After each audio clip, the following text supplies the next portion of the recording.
As we're now pushing into 2022, I thought this would be a great time to do an updated Ghost Types Explained video. So in this video, I'm going to talk about all their powers, hidden abilities, etc. Give you some tips and tricks for all the ghost types. If you are watching in the future, do bear in mind some things may have changed. Let's hop in. So the first ghost is the Spirit. Very simple one, this won't take too long. So the journal says that the Spirit is a very common ghost to begin with. Do bear in mind, this is flavor text. They do not spawn more often than other ghost types. Each ghost type has an equal chance to spawn, unless sometimes when there is a new ghost type they temporarily increase the chance for it to spawn. But otherwise the spawn rates are all equal. The Spirit is the only ghost type that does not have a strength, but it does have a weakness. This is smudge sticks.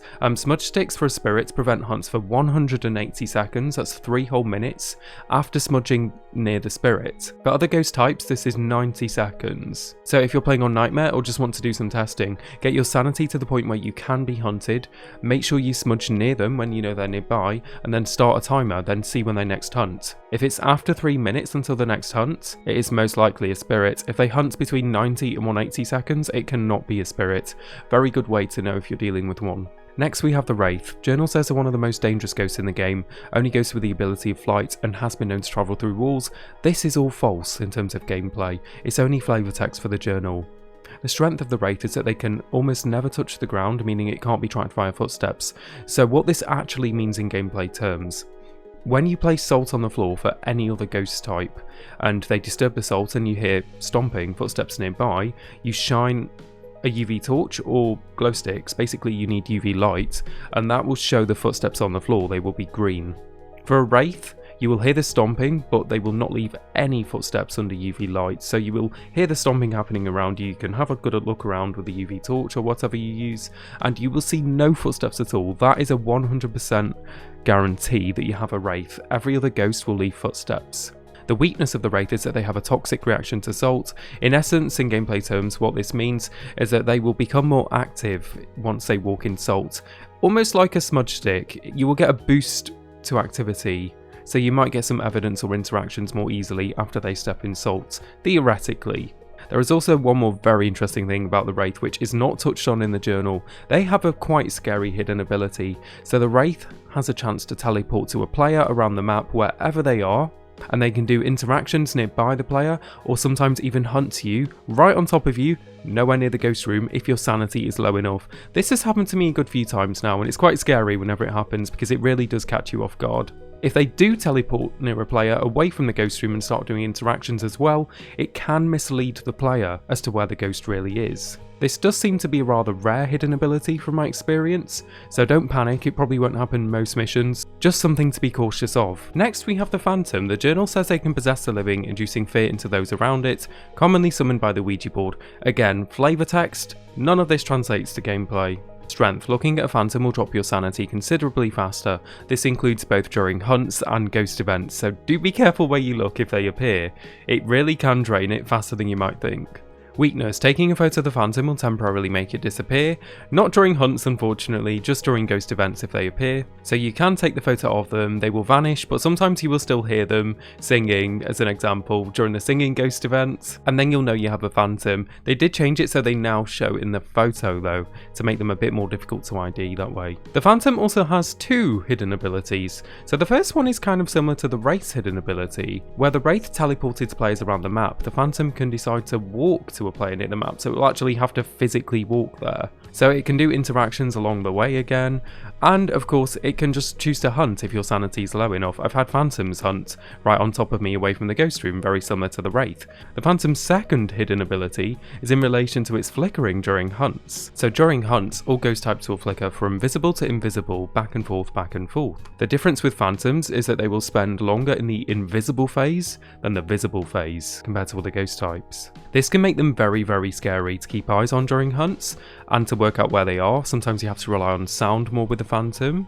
which does make them extra dangerous. Do be careful. It also makes it much more difficult to get a photo of them during a hunt, if that's what you're trying to do. So I would recommend taking a photo of a Phantom during a ghost event if possible. I think the Phantom is quite a scary ghost. I think it is often underrated. It does have the potential to drain your sanity fast, it has some scary hidden abilities, and of course you barely see them during hunts.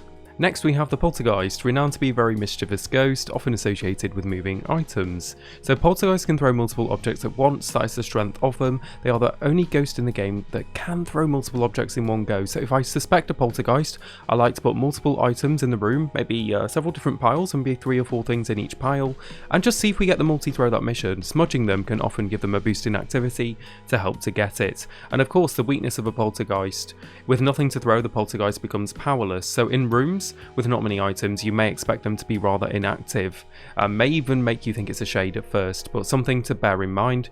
Take a note of how many items are in the room. There was a little update to the Poltergeist recently. I do believe they now lean into their behaviour a little bit more, so you may expect them to throw things a little bit more often than other ghost types. One last thing worth mentioning about the Poltergeist is that they can chip away at your sanity a little bit faster than other ghost types. For every item they throw, you lose 2 sanity. So if they throw 2 items, you might lose 4% sanity. If they throw 1 item, you will lose 2% sanity, etc. And you should only get the sanity drain if you are within a few meters of it being thrown. Next we have the Banshee, which unfortunately has been nerfed into the ground. Used to be a very interesting ghost, they've taken away its main power and they haven't given it anything else to compensate. So according to the journal, the strength of the Banshee is that it will only target one person at a time. Perhaps in the past this was a strength when it could attack its target at any sanity, but it doesn't have that anymore. That's been moved over to the Demon. So now the Banshee only being able to target one person at a time is not a strength at all. It is a massive weakness. If you got 4 people in the building, once you ID the target that the Banshee's after, 3 of you are completely safe. The weakness of a Banshee, according to the journal, is that it fears the crucifix and will be less aggressive near one. So what this does mean in gameplay terms is that the protection radius of the crucifix is 5 meters for the Banshee, whereas it's 3 meters for other ghost types. So they are super effective against Banshees. So in reality, the Banshee now has 2 major weaknesses and not a single strength. The Banshee has also been changed a little bit to make it easier to ID as well in a recent update. So the Banshee now has a unique parabolic noise, almost like a screech. Seems quite rare from my experience though, you have to hang around to get it, maybe every 15 or 20 minutes I seem to hear this on average. So you just turn on the parabolic, look in the direction of the Banshee and just hope to get lucky. Secondly, the Banshee now seems to favour singing ghost events more often. So if you notice that type of event happening very frequently, it's quite likely a Banshee. I really do hope they fix the Banshee soon though. Very surprised they've made it so weak without giving it another strength. Next we have the Jinn, which can be scary under the right circumstances. Do bear in mind their whole power revolves around the breaker being turned on though, so you can easily shut them down by turning the breaker off. So the strength of a Jinn is that it will travel at a faster speed if its victim is far away. So in the past this used to be 4 meters. If it was more than 4 meters away from you and it acquired line of sight, it would start to zoom. In a recent update from my testing, they have reduced this to about 2 or 3 meters, and they have also increased the speed of the Jinn with the breaker on when it does acquire line of sight of the player. So it's a little bit more scary now. As mentioned previously, its weakness is the breaker. Turning off the breaker will shut down its power completely. It will not be able to use this ability. So if you think you've got a Jinn, get that breaker off. Something very sneaky to mention about the Jinn as well, the Jinn can never turn the breaker off to complement its power. So if you notice that during a mission, that might be a bit of a giveaway. And finally about the Jinn, they do have a hidden ability which can be a little scary. Again, the breaker has to be on for them to do this, but they can silently drain 25% sanity of anyone within a 3 meter area of the Jinn. This can happen to multiple players at once if you're all nearby. I do say silent because you don't hear anything happening, but if you have an EMF reader nearby and turned on, sometimes you can catch the EMF too. Now from my experience, I've had many Jinns doing this to me over the past year or so. Seems to be one of the more common hidden abilities from my experience. So yeah, just really get that breaker off if you suspect a Jinn. Stay safe. Next we have the Mare, the ghost of nightmares and darkness. The edgy teenager ghost, in other words. The strength of a Mare is that they will have an increased chance to attack in the dark, so if the building light is turned off in the room they're currently in, they can hunt you from 60% sanity, instead of the normal 50% threshold for most other ghost types. Conversely, if the light is on, then the Mare can only hunt from 40% sanity, so you can manipulate the hunting threshold a little bit this way quite easily. Now the Mare has been updated recently. Here's some other little things to mention about the Mare. The Mare can now never turn lights on, so look out for this during a mission. Might give you an indication that it could be a Mare. Secondly, if you do turn a light on, the Mare has a very small chance of instantly turning the light off. Do look out for this, as I've seen it a few times now. And finally, with the introduction of a new ghost event very recently, the one where they can blow the light bulbs nearby with a glorious bang, I have actually noticed mares doing this a little bit more often than other ghost types. Coincidence? Who knows, but keep an eye out for it, it definitely complements their power. Now we have the Revenant. Used to be the king of ghost types back in the day, the big menace. I really think it's overrated these days though, I really think it is probably on the weaker side now. So the Revenant's a very simple ghost, it can only hunt from 50% sanity, and basically if it has a line of sight of the player, if it's chasing you, it will zoom. It will really zoom. But this is why I think it's super weak. If the Revenant does not have line of sight of a player, if it's not actively chasing someone, it will crawl at the pace of a snail. Now I say the Revenant used to be really strong, but since the addition of players sprinting, you can actually break line of sight so easily. Even with the Revenants, you can temporarily outspeed them by sprinting. On the smaller maps, which is the vast majority of maps, you can turn corners so easily that you can just make the Revenant crawl as you will. And of course if you have a smudge stick, that is a guaranteed way to smudge them, escape and turn several corners, and they will never ever be able to catch up to you due to how slow they are. Even if they can hear your voice, they're following your voice or they're following your flashlight, they just will not be able to catch up if they do not have line of sight. Even on the bigger maps you have things you can do. Asylum hallway downstairs, the whole hallway, you can swing doors open into the hallway and you can use doors to break line of sight if you're caught out positioned in the hallway as you move down the whole thing, and then the Rev will just crawl down that as well. So I really do think the Rev is overrated. I don't think it's too strong. Just be careful of your positioning and you can really make it incredibly weak. I think the Rev is probably great at stomping newer players, but once you do start to learn the maps, you should be good. Now we have the Shade, the stereotypically shy ghost. I have to say it's been updated recently, it now leans into this more than ever. So Shades are much harder to find, that is their strength, basically due to their inactivity. If they're not doing many doors, if not throwing many items, whatever other interactions they can do, you might struggle to find them. You might have to rely on your thermometer to get the temperatures, you might have to use motion sensors to locate them, etc. Weakness, the ghost will not enter a hunt if there are multiple people nearby. The chance for it to hunt is just drastically reduced with multiple people nearby, as the journal would suggest. And with the most recent update, the Shade can now not hunt until 35% sanity, whereas most other ghost types are 50% sanity. Honestly, since the recent patch, Shades have just been that much more quieter. They are just so inactive now, makes them much more easy to ID straight from the get-go. So if you just notice them not doing much at all, they're not hunting until really late, it is quite easy to know you've got a Shade. Next we have the Demon. Scary, scary. Very aggressive ghost has recently been buffed to make them more scary than ever. So the Demon will initiate hunts more often than other ghosts, it's the strength in the journal. This is correct, the natural hunting threshold for the Demon is now 70%, way higher than other ghost types. And there's nothing you can do to stop this, so they can just start chain hunting from 70 essentially, which also makes them more obvious to ID, but of course they can catch you off guard and it will make it more difficult to search for the cursed object, get the bone, do other optionals, etc. if you're being chain hunted. The Demon now also has the Banshee's old ability, so the Demon has a chance of attacking above 70, very slim chance but it can happen, theoretically from 100% sanity, so you might get insta-hunted by a Demon. The weakness of the Demon has recently been changed as well, so they now drain less of your sanity when you use cursed possessions. So if you can, learn the normal sanity drains for the cursed objects. As an example, the Voodoo Doll seems to be around 10% per pin normally, this is going to be less for a Demon. Certain Ouija board questions drain a certain number of sanity, for example asking what your sanity is on the Ouija board will drain 5% with other ghost types, this will be less for a Demon. Using the mirror normally drains about 7.5 sanity per second with other ghost types, again this will be less for the Demon. So if you just learn the sanity drain for other cursed objects for the normal ghost types, you can then see if it's different if you are testing for a Demon. Do be careful with Demons, they are now more aggressive than ever. Next we have the Yurei, which has also had some changes in the most recent update.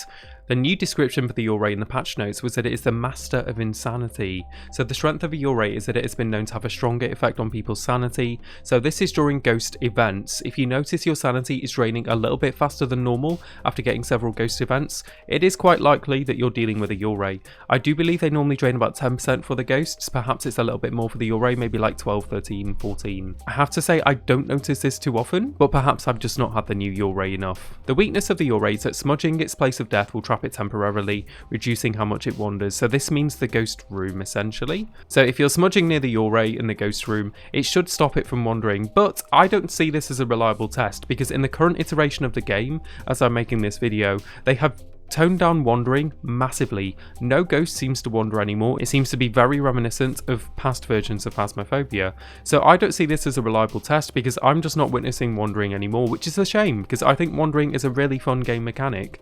I think it's a good way to add a bit more difficulty. And the Yurei has now been given a new hidden ability as well.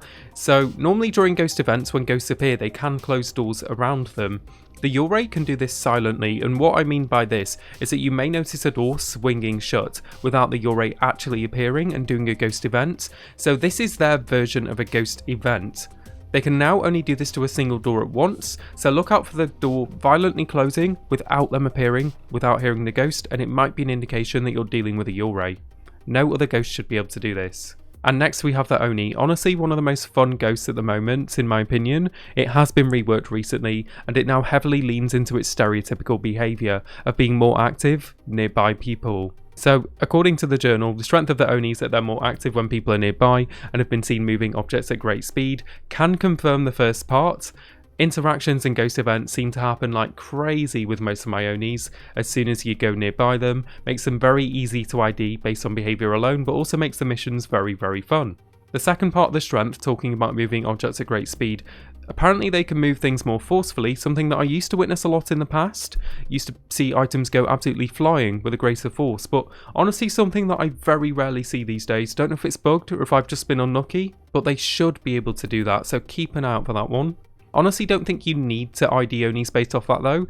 The increase in activity alone these days is just enough to know you have an Oni very early in the mission. And of course the weakness of the Oni is that they're very active, making them easier to find. Pretty self-explanatory. And do be extra careful because you will probably get more ghost events with Onis. Your sanity will drain faster than you may expect, so keep that sanity topped up, keep crucifixes, smudge sticks nearby, because before you know it, you might be getting hunted. Next we have the Yokai, aka the anti-streamer ghost. I hate them and they hate me respectively.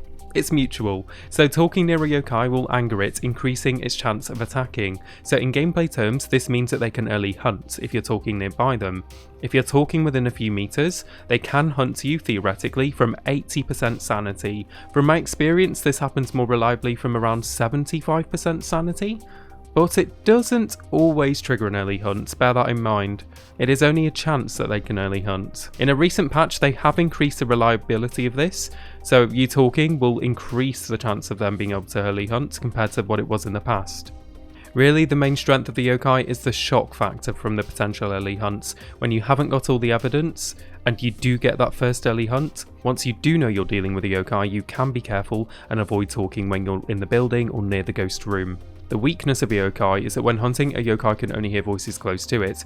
This is actually stronger than you may think and is actually really advantageous to you, the player. The Yokai's hearing is absolutely abysmal, seems to be around 2 meters. You can talk really close to it and it will just not hear you at all. They will have to follow you via line of sight. To be perfectly honest, you shouldn't really be talking during hunts anyway, but of course if you do mess up and accidentally leave your mic on, or if you need to cough or something else, then that will save you. Its weakness is really terrible. It may not hear you, you may get lucky with the Yokai. Next we have the Hantu, very interesting ghost which revolves around the temperature of the building, and of course temperatures depend on the power breaker being turned on or off, so when the breaker is turned on, the building will warm up, except the room which the ghost is in. It will either be cold or freezing if it's a freezing temperature ghost. And then if the ghost changes room, the cold temperatures will move with the ghost, and then the room that was previously the ghost room will start to warm up if the ghost is not there anymore, if the breaker's on. And of course if the breaker's off, the whole building will cool off, making it difficult to find the ghost using the thermo if it's not a freezing ghost. So for the Hantu, when it's in a colder temperature room, it will move faster. And they are the most scary when they're in a freezing room, so the ghost room, because the Hantu does have freezing temperatures. The Hantu has 4 speed states as well, and they have been buffed recently. They are now faster in the minimum temperatures, so do be careful, control the temperatures well with the Hantu to make them weaker. As you may expect, the Hantu moves slower in warmer temperatures, so its main weakness is keeping the breaker on to keep as many rooms warm as possible, and they really do crawl when they are in a warm room. Something that was added for the Hantu recently as well, an easy way to ID them which can help on Nightmare. When the Hantu is in the freezing temperature room, they will display freezing breath by their model. Very easy to see this during hunts. Bring a smudge stick if you want to observe it safely. Can be a very good way to ID them. And one final thing to mention with the Hantu, they now always have freezing temperatures as one of their 2 evidence on Nightmare difficulty. Do bear this in mind. Control the temperatures well though, and the Hantu shouldn't be too much of a threat. Next we have a Goryo, quite a simple one so it shouldn't take too long. They have a unique interaction with the dots projector, so using a video camera is their only way to view their dots. With other ghost types you can actually witness a dots interaction, a dot silhouette with the naked eye, but you shouldn't be able to do this with a Goryo, you have to use the camera. So the strength of a Goryo is that it will usually only show itself on camera if there's no people nearby. Emphasis on usually. Very, very rarely have I seen a Goryo dots interaction in person, so the most reliable way to get dots from a Goryo is to set up a video camera and go and observe it remotely from the truck. This is where I normally use tripods. I like to set up a tripod camera at a good angle in the ghost room and then go and observe the dots from a great distance. The weakness of a Goryo is that they're rarely seen from their place of death. What this means in gameplay terms is that they shouldn't really wander, but as I touched on earlier, in the current iteration of the game as I'm recording this video, the ghosts don't seem to be wandering in general, so this isn't a reliable way to test for a Goryo at the moment, but it may be again in the future if they change wandering yet again for other ghost types. One final thing to mention about the Goryo is that dots are guaranteed on Nightmare difficulty if you have a Goryo. So if a Goryo is one of your options and dots is not one of your 2 evidence, you can immediately rule out a Goryo on Nightmare. Now we have the Myling. Very vocal and active ghosts, rumoured to be quiet when hunting their prey. This ties into their strength. So their strength is that a Myling is known to be quieter when hunting, correct. But how are they quieter, you may ask? So it is their footsteps that are quieter.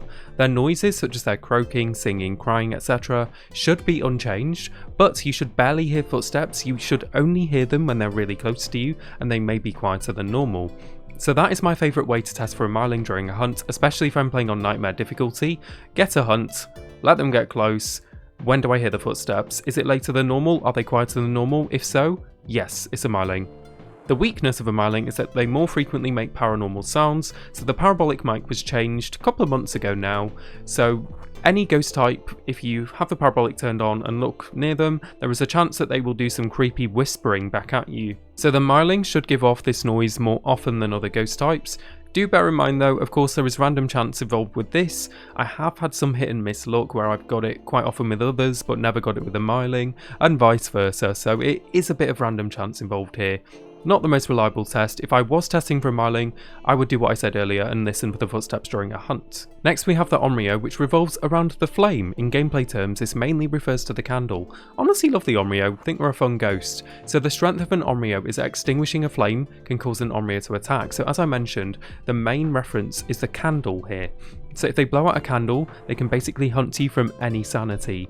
The Onryo has multiple different hunting thresholds, so basically with the lack of a candle nearby, the Onryo can naturally hunt from 60% sanity. Having a candle lit nearby can make them feel threatened, and this can reduce their hunting threshold to 50% sanity. But the catch is, if they blow out this candle, they can then hunt you early anyway. There is a slim chance that they can hunt you whenever if they blow out a candle. So what you really want to do is have 2 or more candles nearby, because then if the Onryo blows out one of the candles, you will have another one lit, which will still prevent hunts. That will make the Onryo feel threatened. And of course, if you go into the mission at the very beginning and just happen to put a candle in for the optional objective or otherwise, and they blow it out, there is a slim chance they can hunt you from even 100% sanity. So they can be scary in theory. Very fun ghost here with multiple hunt thresholds that you can manipulate as you will with the use of candles. If you are playing on Nightmare, what I would recommend is just putting a single candle in, let them blow it out repeatedly. It can take a lot of attempts to get an insta hunt, but make sure your sanity's high, let them blow out a single candle repeatedly, and just see if you get early hunted. Great way to test for an Onryo. One final thing to mention is that you, the player, cannot throw the candle on the floor anymore to trigger an early Onryo hunt. The Onryo itself has to physically blow out the candle itself. And now we have the twins. Very fascinating ghosts here in theory. The idea of 2 ghosts alone is very intriguing. So these ghosts have been reported to mimic each other's actions, they alternate their attacks to confuse their prey. Strength. Either twin can be angered and can initiate an attack on their prey. What this means in gameplay terms is that either twin can hunt you from wherever they are at the moment. So you might have the main twin in the ghost room, you might have the second twin who is somewhere else in the house. Either can choose to hunt when your sanity is low enough, so you don't always know where the hunt's going to come from, and that is the main danger of the twins in my opinion. The journal's weakness of the twins is that they will often interact with the environment at the same time. Basically, a bit of a giveaway. If you hear two different things being interacted with in different areas, it kind of has to be the twins. So a bit more info about the twins. The main twin will act as the main ghost that will give off evidence. So the evidence is EMF 5, Spirit Box and Freezing. So you can get all this from the main twin, which should be around the ghost room and just behave as a normal ghost, potentially wandering a little bit. The second twin should not give off evidence, so you won't be able to get freezing temperatures or Spirit Box from the second twin, but you still could get EMF 5 from interactions, because of course EMF 5 can be got from any interactions, such as door interactions, light switch interactions, items being thrown, etc. It is also believed that the second twin will not set off motion sensor readings, so motion sensor readings should just be picked up from the main twin. I have noticed some very unique lines on the activity chart for the twins as well, if you're playing on professional or lower where you do have access to this, which can be a huge giveaway that you have the twins from the very start of the mission. You will often see some lines which start slanted and then just shoot up, which I've not seen with other ghost types, and you will also notice almost like double interactions on the activity chart where it will go up in quick succession twice and then drop in quick succession twice as well, and you will often see a lot of the same patterns throughout the whole mission on the activity chart, something which you just do not see for other ghost types as much. Something else that's very interesting to note about the twins, I have smudged one of the twins in the past in order to prevent a hunt, but this effect seems to only apply to one of the twins, because even though I smudged one of the twins, the other twin has still hunted me straight afterwards and has caught me off guard. So do be careful, you never know if you're smudging just one of them or both of them, because you never truly know where the second twin is if they're not doing interactions.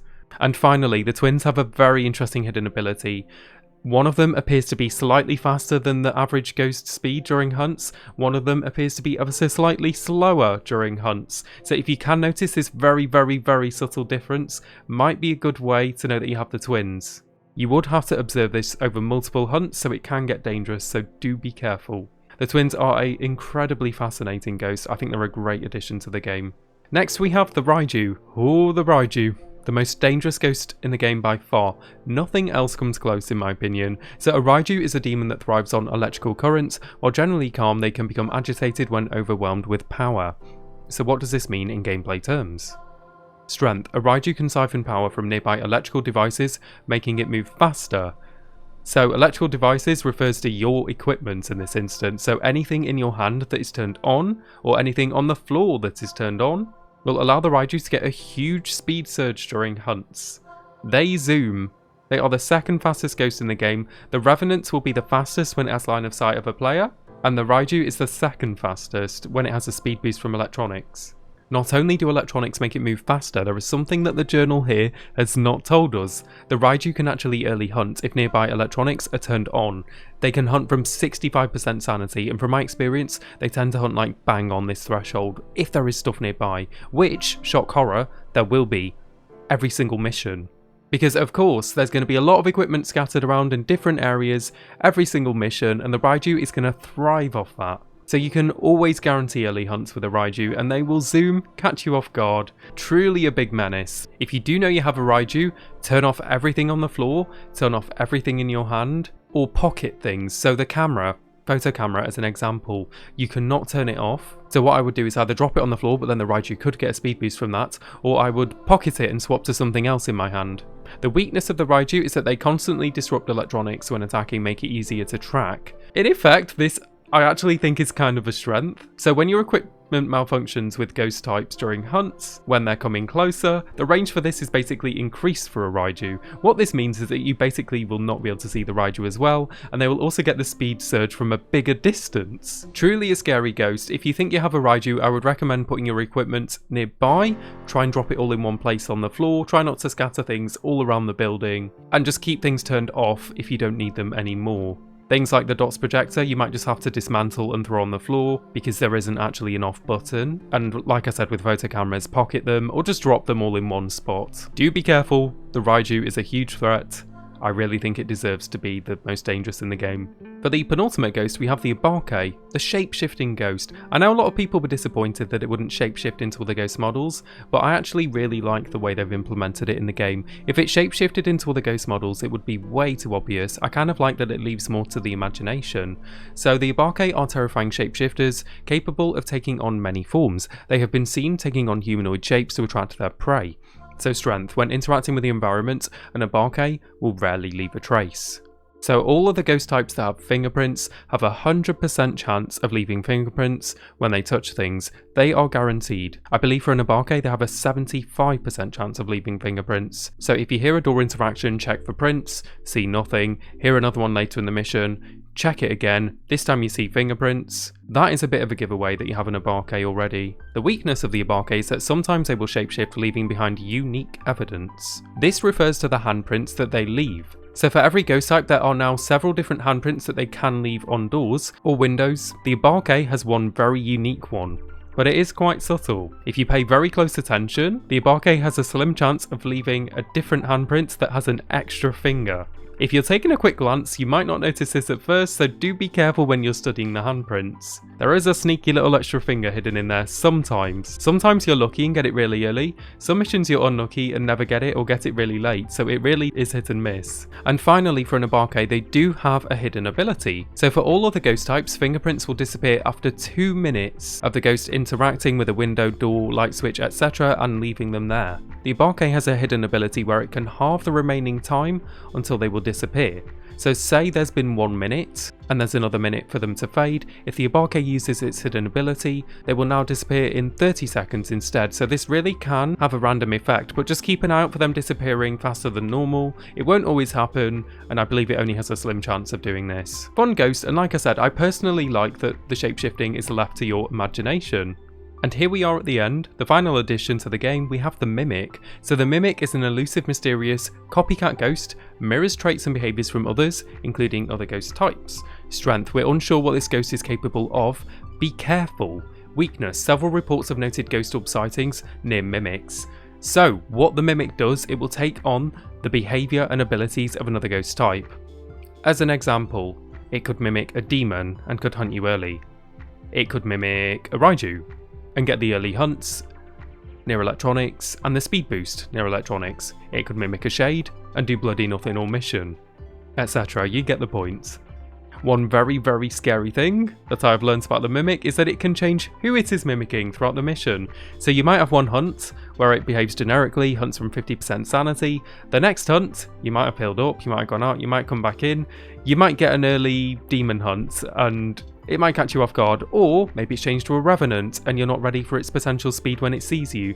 So that is the true danger of a Mimic in my opinion. You just don't know who it's mimicking and you don't know who it's going to change to during the mission. On the flip side, the ghost orb that is always present with a Mimic makes it very, very, very easy to ID. So the Mimic has its 3 normal evidence: spirit box, fingerprints and freezing. But on top of this, it will always have a ghost orb in the ghost room, even on nightmare difficulty. So what this means, on professional and lower, you will get 4 evidence with a Mimic. On nightmare difficulty, you will get 3 evidence. So this is a huge giveaway that you have a Mimic. Honestly, if I get spirit box, freezing, fingerprints or a ghost orb, I always push for a Mimic to either confirm it or rule it out. Otherwise you will be paranoid for the rest of the mission. I would highly recommend doing the same, just so you fully know what you're dealing with. So in my opinion, the true threat is that you just don't know who it's mimicking, who it's going to change to. Could be an early hunter, could be a fast one, could really catch you off guard. It is the shock factor that gets you. But they are very, very easy to ID, and that balances them out. Due to the uncertainty, I would regard them as a threat. I would play it safe with smudge sticks, any other preventative measures such as crucifixes, keeping your sanity topped up, etc., as you never know what you might get yourself into. Very fun ghost though. I really like the direction they've gone with a Mimic. For future ghost types, if they add more, I would hope to see some of a similar caliber, as I really think it has brought a lot to the game.